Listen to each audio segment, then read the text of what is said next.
오늘은 정원필사 30일차가 되는 날입니다. 정원필사 30일이라는 것은 6주가 지났다는 것이죠.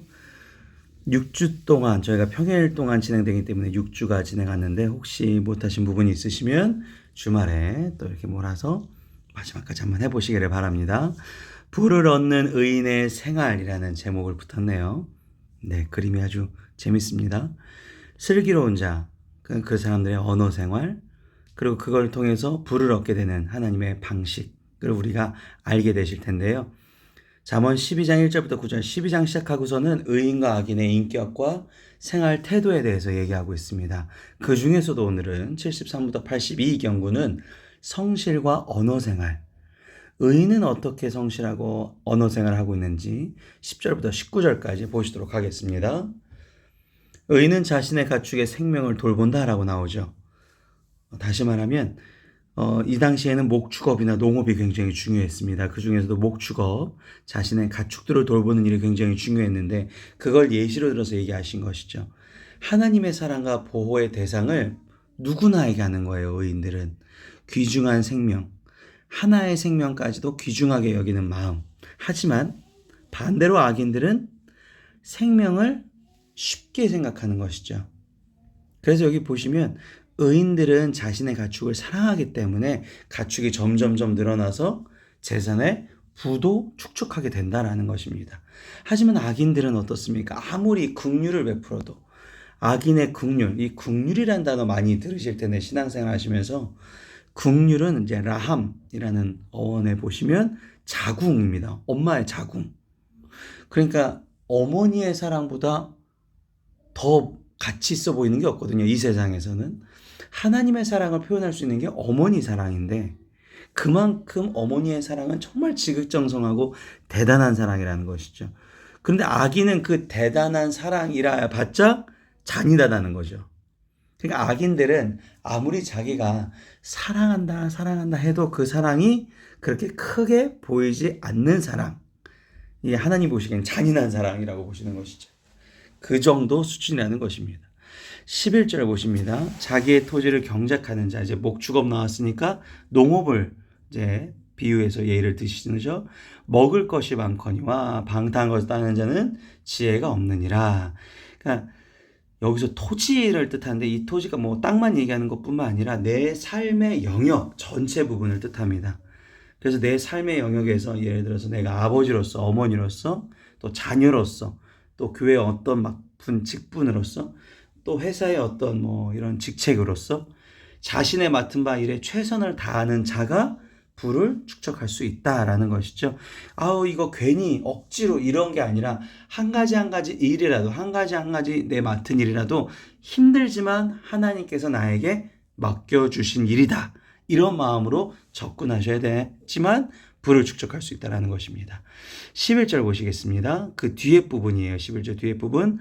방탕한 것을 따르는 자는 지혜가 없다. 이 방탕한 것, 무익하고 가치 없는 것을 따르는 자. 하나님이 보시기에 무익하고 가치 없는데 나는 이게 중요해. 이런 것들. 그러니까 진정 가치가 무엇인지 모르는 사람들. 이런 사람들이 어리석은 자, 지혜롭지 못한 자, 방탕한 자라고 표현이 되었습니다. 오늘도 내 삶의 영역에서 어떤 것이 하나님 보시기에 가치 있는 일인지 기도로서 말씀으로 보이시는 저와 여러분이 되셔야 됩니다. 자, 12절 가시죠. 악인은 불의의 이익을 탐하나 의인은 그 뿌리로 말미암아 결실. 불의에는 잘못된 방법으로 이익을 탐하는 거고요. 의인은 뿌리라는 것은 영양분을 쫙 빨아들이고 아무리 큰 바람이 와도 흔들리지 않는 게 뿌리입니다. 그 뿌리가 어디 뿌리인가? 그 뿌리는 바로 하나님을 통한 뿌리라는 것이죠.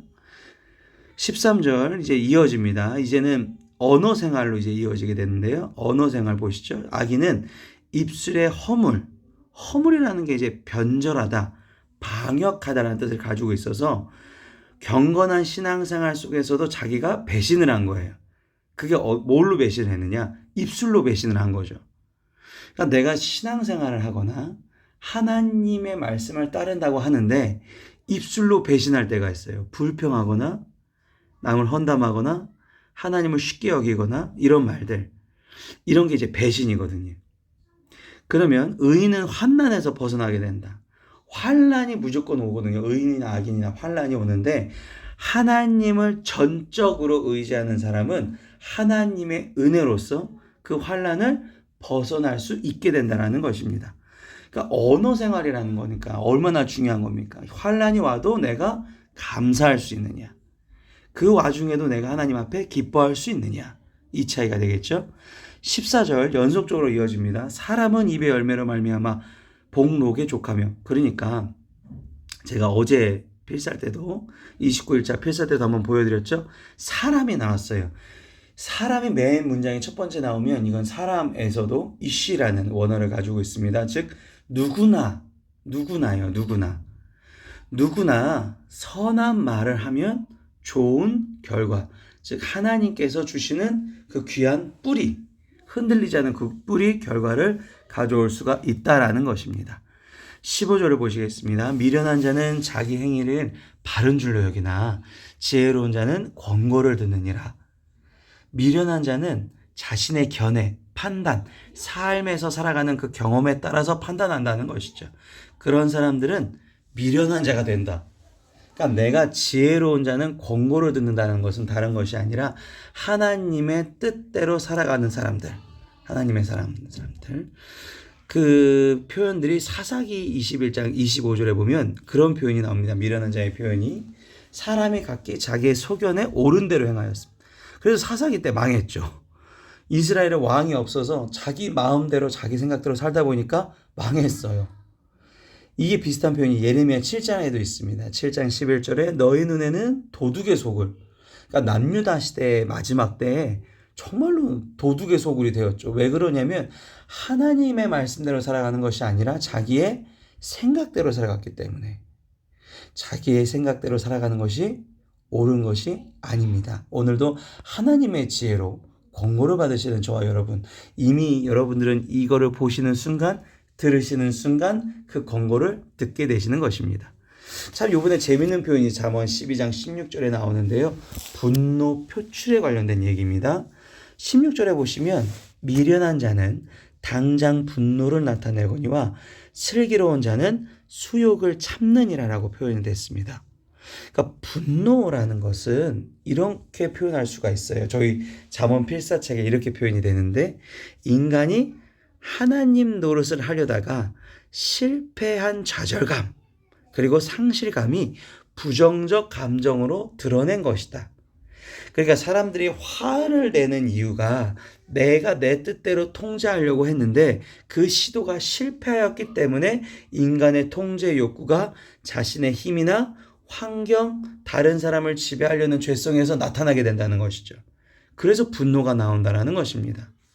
그러니까 미련한 사람은 당장 분노를 당장 나타내요. 그런데 미련한 자와 반대가 되는 표현이 뒤에 나오죠. 슬기로운 자입니다. 슬기로운 자. 이 슬기로운 자, 요즘에 뭐 슬기로운 생활이 많죠. 그런 시리즈가 많은데 슬기로운 자라는 것은 조심스러운 자, 신중한 자.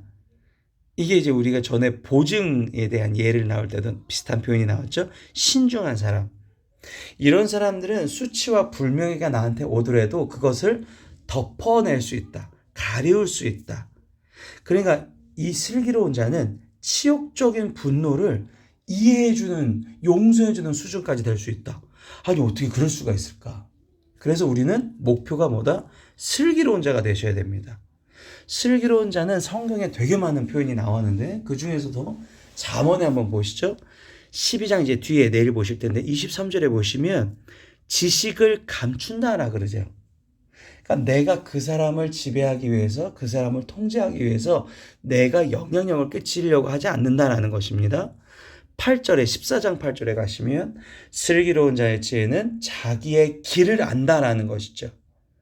내가 하나님께서 만들어 놓으신 창조물, 그래서 하나님의 계획대로서 가면 하나님의 나라의 역사를 이룰 것이다.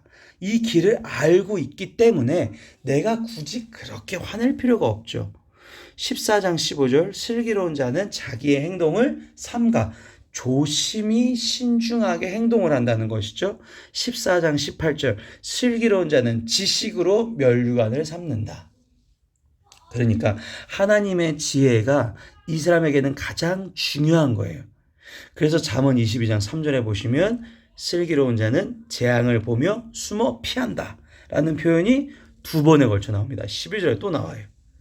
그러니까 이렇게 나를 슬기로운 자가 미련한 자로 만들려고 악인들이 그런 계획들을 세우는데 그걸 보면 어떻게 나는 도리어 피해버리는 거예요. 정리하시죠? 내가 분노를 조절하기 위한 슬기로운 자가 되려면 자기의 지식을 자랑하지 않고 모욕을 지식으로 행동하며 자기가 바라는 것을 바라보고, 그러니까 목표성이 분명한 거예요. 위험을 알아채고 적절하게 피하고 지식으로 관을 쓴다. 즉 면류관을 쓴다라는 것이 바로 슬기로운 자, 성경에서 얘기하는 슬기로운 자입니다. 12장 17절을 보시죠. 진리를 말하는 자. 여기서 말하는 자가 푸하으라는 이제 원형을 띠고 있는데 이게 숨이라는 뜻이에요. 그러니까 숨 쉬듯이 진리를 말하는 사람은 의를 나타낼 수 있다. 이 17절은 이제 실제로 법정에서의 위증 문제, 그러니까 평소 말하는 것보다 법정에서의 위증 문제를 다룰 때 이 17절을 많이 얘기하는데요. 그 중에서도 진리를 평소에 숨 쉬듯이 잘 얘기하는 사람, 이런 사람이 의를 나타내는 사람이다라고 나타내고 있습니다. 18절에 보시죠. 칼로 찌름같이 함부로 말하는 자가 있고요. 지혜로운 자가 있는 사람들은 양약이 된다. 이 양약의 원어 뜻이요. 라파입니다. 라파. 우리가 왜 여호와 라파 나를 치료하여 주시옵소서. 그죠? 치료하다라는 뜻도 가지고 있지만 이 라파가 원래는 본래의 상태로 회복시키다라는 뜻을 가지고 있습니다. 본래의 상태로 회복시키다. 이게 양약이에요. 그냥 지혜로운 자들이 있는 가족들은 어떻게 되겠어요? 하나님의 형상을 자연적으로 회복하게 됩니다. 그런데 그렇지 못한 가족들은 칼로 찌른같이 함부로 말한 자가 있는 가족들이 있는 것이죠. 참 감사한 일 중에 하나는 저희 가족은 제가 자라나면서부터는 한 번도 부모님이 이렇게 욕설을 하시거나 정말 이렇게 나쁜 말을 하신 적이 별로 없으세요. 물론 부부 싸움할 때는 이제 서로의 의견이 충돌되니까 싸우시는 건데 저희들한테 얘기하거나 이제 부부 싸움이 제외한 평소 생활에서는 그렇게 나쁜 말을 쓰지 않으셨어요. 근데 그게 어떻게 보다 보니까 저한테도 가고요. 이 저한테 했던 그런 말들이 저희 자녀들한테도 가거든요. 그러니까 험한 말이나 욕설이나 이런 말들을 지금 이제 추석 기간인데 안 하시는 가정은 그게 계속 이어집니다. 그럼 그게 이어지면 어떻게 되느냐? 뒤에 보시면 양약이 된다는 거죠. 하나님의 형상을 회복하는 가정은 그 언어 생활로부터 시작된다는 것입니다. 그래서 이 19절에 이제 완벽하게 이제 이 마무리를 지시는 건데 진실한 입술은 영원히 보존되나 거짓 혀는 잠시 동안. 그러니까 인간은 살아가면서 수많은 말들을 하지만 그 중에서도 영원히 하나님이 기억하실 보존되어 있는 진리를 선포하라. 그 진리는 사랑의 말, 사람을 살리는 말, 사람을 세우는 말, 하나님의 진실된 언어, 즉 복음, 그것을 항상 숨쉬듯이 얘기하시는 저와 여러분들 되시기를 바랍니다. 지금까지 샘터교회 윤유한 목사였습니다.